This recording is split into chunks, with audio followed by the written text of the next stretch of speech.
morning and welcome to the Dunton Homestead.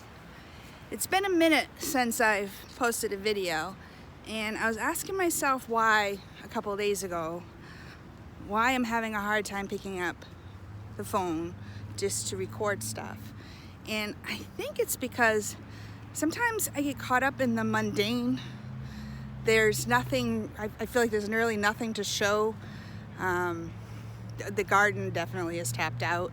We had one frost after another a couple weeks ago. So I'm gonna go check out more today, but I think like the peppers, the hot peppers, they're pretty much done. Basically, I feel like there's really nothing to show. But the truth is, even in the mundane, as long as you're doing something, as long as you're getting just one thing, every bit counts. It's time for the roosters and the chickens to come out. This is awkward doing it while I'm holding their scratch and letting them out and then getting out the door before they come after me. Our roosters are not the nicest birds anymore. Dump what scratch I'm giving them. They don't even eat that. I don't know what the deal is. I don't know if they're getting enough proteins and enough other stuff out here. But they don't even eat much of their food. But they don't look like they're hurting any. So, they want out.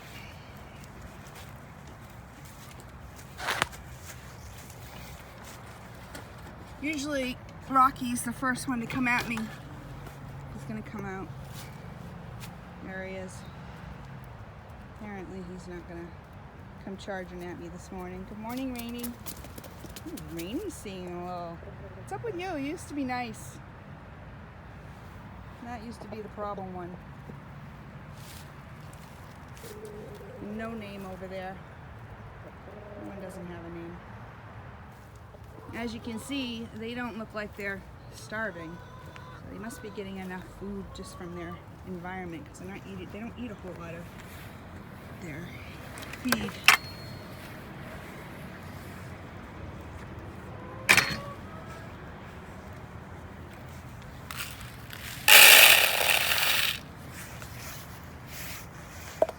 So I have been working on the compost rings. They've been working on their compost rings. We've gotten a few really hard rainstorms. And so like this was the one that had the least amount of leaves, and now there's like nothing in there. But later on today I'm hoping to get down here and break it, put it back in. They've worked it whether it's in the rings or not. They're pooping on it whether it's in the rings or not. They're still doing what they're supposed to be doing, and it all seems to be working, just not obviously as fast as I'd like. Morning, Beast. Morning, ladies.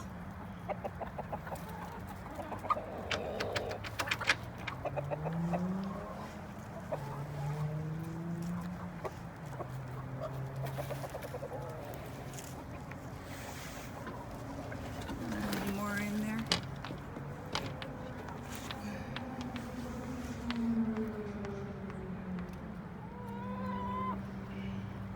They dig their morning routine. I think they just wish I'd get out here a little bit earlier. As you can see at the beginning of the video, I just got some bone broth started.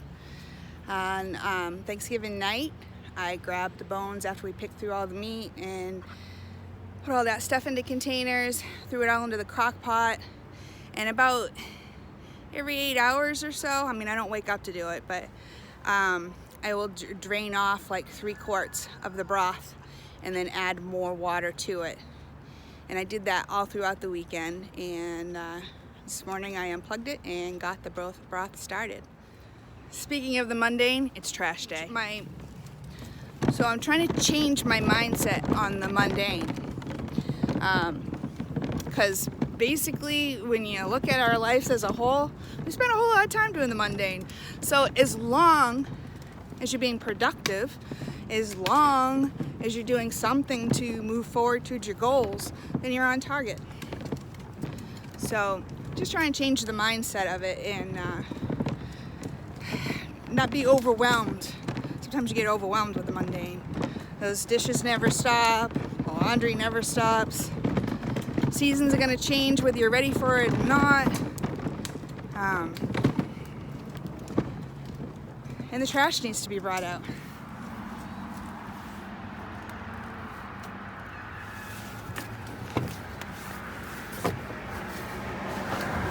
Mail needs to be brought out.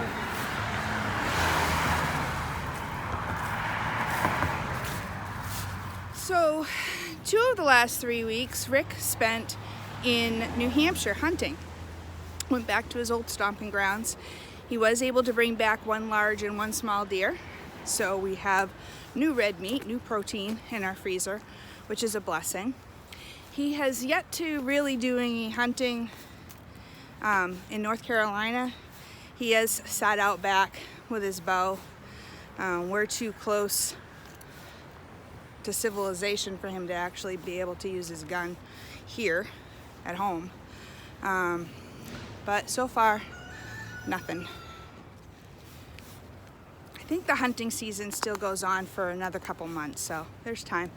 In the meantime, I got meat to work with, and as we get closer to the end of the season, which I believe is in January, I'll just make meal planning around what we have.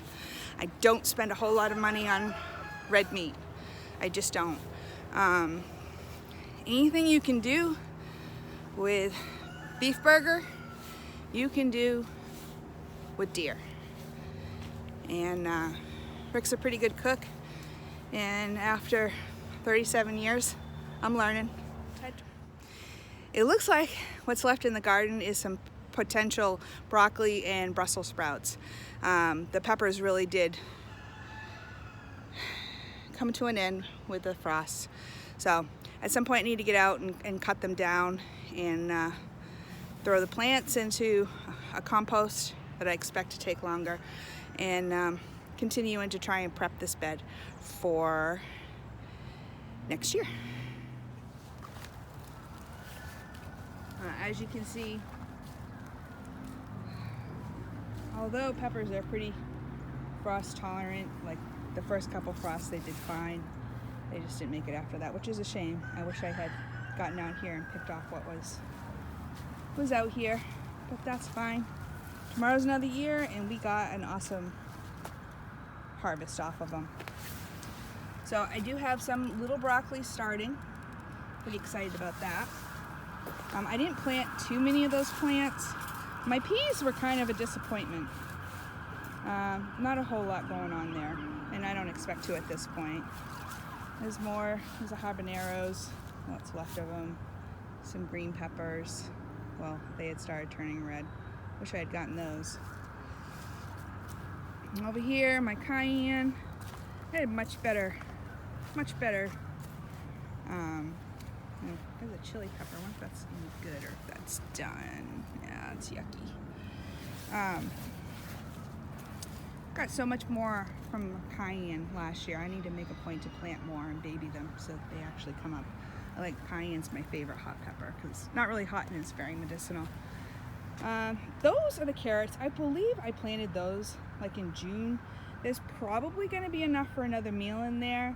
A little disappointed because I planted the whole row, and I only got like from where my foot is to where they're growing there. That's what I picked for Thanksgiving dinner the other day. There's a few more broccoli over here. As you can see with the cardboard, I have started to try and prep the soil. But yep, we have some broccoli. Now, what I'm excited about with this is, I believe pretty much all the bugs are gone. So I can actually get these. I'm just waiting for them to get a little bit bigger. If I find out that we're gonna get like a hard frost that's gonna last several days, I'll probably pick them. I think going forward, I'm gonna start some more broccoli plants maybe in February and have those be the first things that go into the ground. Because as soon as the heat comes out, the cabbage moths come out, all the insects, and it's just a big fight. So I think my broccoli and Brussels sprout and cauliflower planting is going to be done early spring and in the fall, because I think I'm going to have more success. And if I play my cards right, by the time that they're done harvesting, like in the springtime, I can have something else that goes right in and can take over the garden for the remainder of the summer. I'm still trying to figure all that stuff out. I'm pretty sure that my garlic, I have to check the dates, but my garlic went in the beginning of October, first week of October, as did my Walla Walla onions. And they're looking pretty good, although weirdly looks like I need to do some weeding even in the winter. I did plant three different kinds of carrots, and I know some of them have sprouted. Now, I've always struggled with being able to grow carrots down here. Not when I was a kid, not in New Hampshire, but down here I struggle. But I do have a few popping up. Just not a whole lot. Maybe there's more that is going to push their way up through the leaves. And down this end, I had planted beets, and I don't see nothing. Today, hopefully, at least this week, if not today, I'm going to be cutting some of this new growth of my blueberry bush. This blueberry was amazing and produced so much for us this year. I'm going to cut some of these and start some new plants. My biggest challenge right now is finding pots to put them in. And then obviously I think I need to keep them in the house, or at least in a cooler, not cold location as they start to sprout, or if they start to sprout, hopefully. Trying to propagate blueberry bushes rather than paying $15 a whack, which is what I was doing last year. I think I bought 5 and maybe 4 of them survived, but the $15 a whack. If I can get them going for free this winter and put them in and have the same success, only losing 1, that would be cool. So Rick still hasn't finished digging up the brick house. We know that he went down as far as where I had planted those 20 slips of sweet potatoes that proved to be a big disappointment. And but then he stopped. Back was hurting, and it was just time to start getting ready for his trip and stuff. So this is where it stayed. So he wants to dig up more of this so that when he rototills, it's not going to be that much of a hardship. He won't keep hitting bricks. And still trying to find out what was here on this property. I say that, still trying to find out what was here. I really haven't done anything to move that forward since the last time I told you guys about it.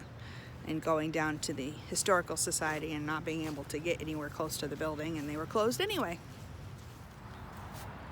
So down here at the lower garden, peas again. I gotta figure out what I'm doing wrong with peas. I have not had a successful pea crop. Now, peas and carrots are something I used to be able to do when I was a little kid in a climate that had much shorter growing season than what we have down here. So what I wanted to do was to let the chickens in here and let them really go to town, eat any insects, eat any larvae, eat whatever, poop, you know, provide some fertilizer. We just haven't gotten around to doing that yet. One of the problems that Rick and I have been having this year is being on the same chapter, same page at the same time. Not that we have any real big issues. It's just our schedules are just different, and we seem to work better when we work together. But regardless, the chickens have not been in any gardens to help us with that anyway. And this is the last thing I actually am trying to keep growing down in the lower garden, which is Brussels sprouts. Now, I have never grown Brussels sprouts before. I'm thinking that these little nods here, little nubbies, is what's going to grow into Brussels sprouts. I don't know. I never started eating Brussels sprouts till just a couple years ago. Brussels sprouts are very good for you, and they're pretty awesome when they're wrapped in bacon. So I'm hoping that we can get a few meals out of this. And if we can, or probably even if we can't, I'm still going to plant more, and like I said, plant the cold crops earlier in the spring so I can get them out of the way for the summer crop. I just can't tell. I should probably Google some pictures. here, this little dug up pile was our surprise. There was a sweet potato slip that grew, or a sweet potato that grew, and we actually did pretty good. We didn't even try for this, and we did pretty good. I don't think we weighed how many were, but I'll show you in a bit what we ended up yielding just from this little spot right here. And it was probably just 1 or 2 sweet potatoes to start. I've decided that next year I'm not going to put any strawberries in my garden tower, my green stock. I don't think it's the design, I don't think it's the company, I don't think it's the product, I think it's just me. I had a hard time, well, we struggled with strawberries anyway, but I had a hard time remembering to water them. So I think the best bet for me is to get them into the ground where I don't have to worry about them drying out quite so quickly. Because this tower, you can see some of them are still alive, but generally this is kind of a picture of what neglect looks like. I love strawberries, and this year I had so many strawberry plants. They kept growing, they kept babying out, and they kept growing, shooting out. And I think half my problem why I didn't get a good crop is they were too crowded, and the squirrels are relentless, and there was insects as well. So I decided to build another raised bed and thin them out and fight against my instinct, which is more is better, that less is more, and hopefully have a better strawberry crop. One of the things that's frustrating is that when we bought this place, there was one lone huge strawberry plant in this space. In this space right here. It was over on the corner. We got strawberries all summer. I was like, we got better strawberries moving in here in the middle of June. We got more strawberries than what we did last year when I was trying. So I need to go through, pull out all of, there's some weeds. There's actually a lot of weeds, but there's also a lot of mint that has overgrown that's in here. I need to thin that out. And I think I'm actually just may pull it out. I have some mint seeds. I don't know what kind of mint this is. I want specific mints. Specific mints have medicinal properties, and that's kind of what I'm going for. So I may just start from scratch with the mint and pull those out. And I know even if pulling them out, I know they won't all come out, that there'll be some that will end up growing and I'll still have some. Last week I started to build the raised bed for where I'm going to put strawberries and more of my herbs and spices. So on the list of projects to do this week is to fill that in first with leaves, then with compost, maybe a couple bags of black cow, and then finally when I transplant, thin out a lot of that strawberry bed and put in there, I will put my worm castings around it. I'm feeling like I'm behind, and maybe I should have done this a couple weeks ago, but I'm going to do it now anyway. We still have mild temperatures throughout the winter, and that will maybe give them a chance to set, so it won't be like I've lost an entire year. It won't take them a year to take this medicinal herbs started in the house, and I will be putting them over here.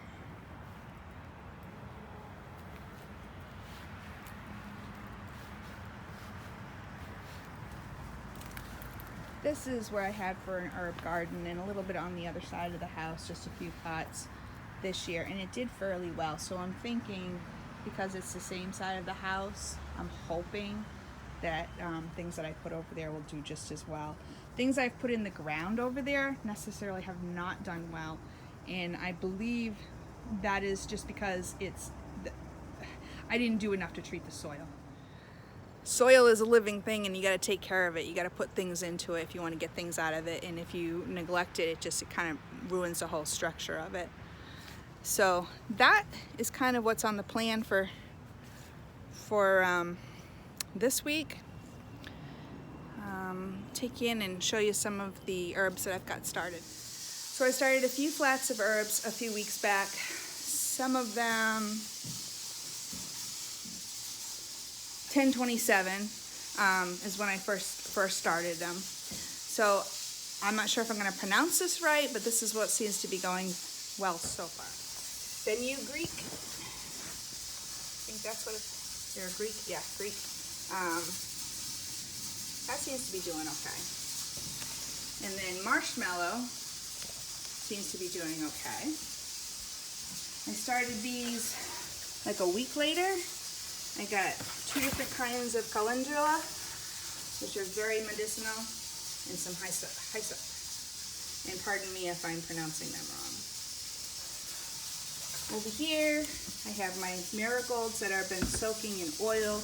Next week, I should be able to turn them into a balm or a cream with the beeswax that I got from my honey connection. And here, let me get that a little bit more moist.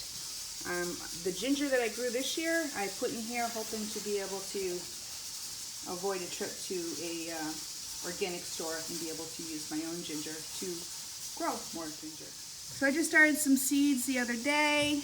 I had to replant some of them. The cumin I replanted. Only had 1 sprout come up out of the 4 cells. Started them on the 9th, and then the 24th I put some more in. Some hibiscus, some ashwagandha, and some fever.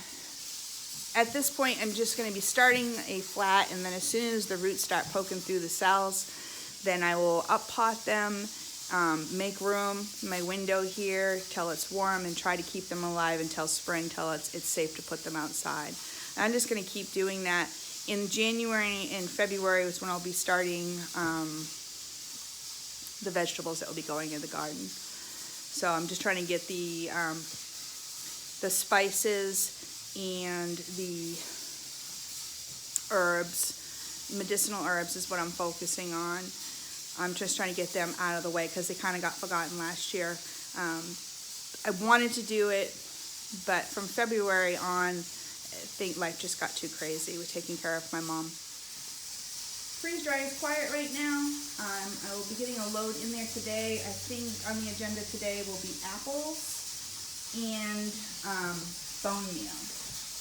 So the bones, I still have to go through a bowl of them just to pick out the bones. The bones from the turkey that we had last Thursday are going to go in there. I'm making sure that they are soft enough that I can actually break them with my hand, because after they freeze dry, I'm going to make them into powder, and I don't want to break the Ninja blender. I don't want to have to replace it.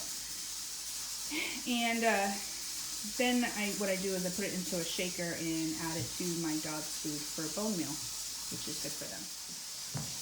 Other projects for this week is I picked up 3 cases of quart jars, and my plans for that is to make gifts for the people at church for the upcoming Christmas banquet. So I saw a video from Homesteading family, and it looked like an adorable idea.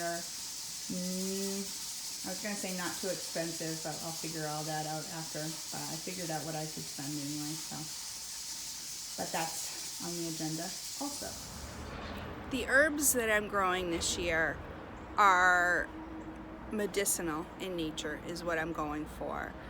What I have been successful at so far and have proven to myself that works for what I have read things work for is the cayenne and the ginger as an anti-inflammatory. There's a host of other good health stuff with those foods. But I have taken the roots, the peppers, and went ahead and soaked them in vodka for 4 to 6 weeks and made an elixir out of them. I get confused whether it's called an elixir or a tincture, but you know what I mean. And then used dropperfuls to add to hot beverages when I'm feeling inflammation. So like a week ago, this is for instance, a week ago I was bending over getting some feed to feed the chickens. All of a sudden I felt something like go on my back, pop, and the pain, and you know that feeling, I'm sure everybody's had it, that if you move one wrong way, you're going to be locked up and you're not going to be able to move. So I babied it. I didn't get as much work on the compost last week as I wanted to because I just felt like shoveling was a bad idea. And so in the evenings, what I did is when I had my hot beverage in the evening, whether it was hot cocoa or coffee or chai or tea, I added a few drops of the cayenne elixir, as well as I did a shot of the ginger, because I was hurting the first night. And then I just did droppers the next few nights. I never got that. It never got worse. I didn't pop it. It didn't lock up, and I'm not in any pain right now. I know that works. I've been using the cayenne for over a year now. I made my first elixir over a year ago because I had a beautiful cayenne pepper crop last year, and I've been using that off and on, mostly on when I'm in pain, to help with arthritic type symptoms. I'm going to be 57 in a couple months, and arthritis is a thing. I thought it was going to be better moving down here because it's warmer, because I was a hot mess back home in the winter time. It still is an issue down here, and it's not because it's super cold. It's because there's so many different storm systems that roll through here, and that seems to mess with the arthritis. I am also looking into herbs that can help for a healthy liver. My reasons for that is the personal experience that I went through with my mom last year. In December of 2021, my mom went and got her physical and her yearly blood work and all that stuff, and she was healthy. Her numbers were all perfect and all that stuff. She started not feeling good in February. First week of March, she was diagnosed with stage 4 liver cancer, like out of nowhere. Now, I know she was not overweight in the slightest. In fact, she had been losing weight, so there were signs that there was things going on. It just didn't show up in the blood work. She didn't necessarily eat healthy. She was a junk food junkie, so she liked her soda, she liked her ice cream, she liked her chips, all those processed foods that we buy and we don't think about what's in them. Like, I mean, basically, if you can't pronounce the ingredients that's on a package, you have no business eating it, because your body does not know how to process it. And I know that, and I try to talk to her and my father about diets and stuff over the last couple years that we've been down here, as I've seen more up close and personal what they actually buy, what they actually eat. But there are some things that are so ingrained in people, when you get to a certain age, you're not going to make any difference. About a month and a half ago, my aunt, her half-sister, passed away. She had all kinds of different cancers. She also had one of them being liver. So it makes me think, am I going to be prone to something like that? So I'm looking for medicinal herbs that can help a healthy digestion system. That can, because I'm not just worried about myself, I'm worried about my kids. If it's something that's hereditary, then it's something that can be passed down. So I'm trying to learn stuff, grow stuff, have stuff to help us detoxify, to help us cleanse, to help our body to work at its optimum. So I don't want to bury any more people that I love. It's been really hard without my mom this year. I've said this before, God has given us everything we need. We just take it, screw it up, but we haven't figured it out yet.